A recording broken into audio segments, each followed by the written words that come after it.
Idemo prvo pitanje. Jučer su održani izbori. Ovim putem želim čestitati gospodinu Karamarku, gospodinu Milanoviću i onom trećem na pobjedi. Pošto svi su, ja gledam danas, svi su se proglasili pobjednicima, pa im čestitam. A mi ćemo ovim malo slabijim strankama. Znači, na izbornim listama su se našli svakakvi likovi, među njima je bilo i sportaša. Recite mi, koji se zlatni hrvatski olimpijac našao na izbornoj listi SRP-a, Socijalističke radničke partije?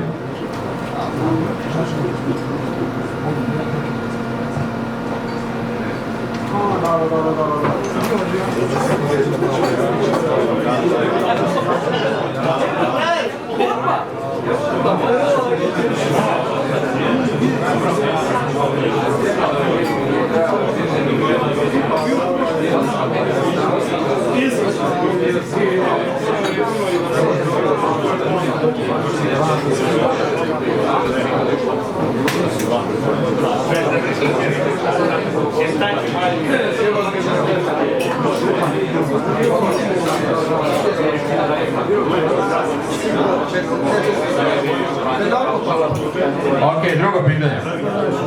Ove godine nas je napustilo nekoliko velikih sportaša. U lipnju je tako 84. godini preminuo češki nogometaš koji je izabran za najboljeg češkog nogometaša u povijesti, a bio je i najbolji igrač 62. u Europi. Znači, za pola boda ćete mi reći ko je on, a za drugi pola boda tražim ime velikog bejzbol igrača koji nas je napustio u rujnu ove godine. 19 sezona igrao u MLB-u, od čega je čak 18 igrao za New York Yankees. U New Yorku su zbog njegove smrti zastave bile spuštene na pola koplja. Znači, pola boda za svakog.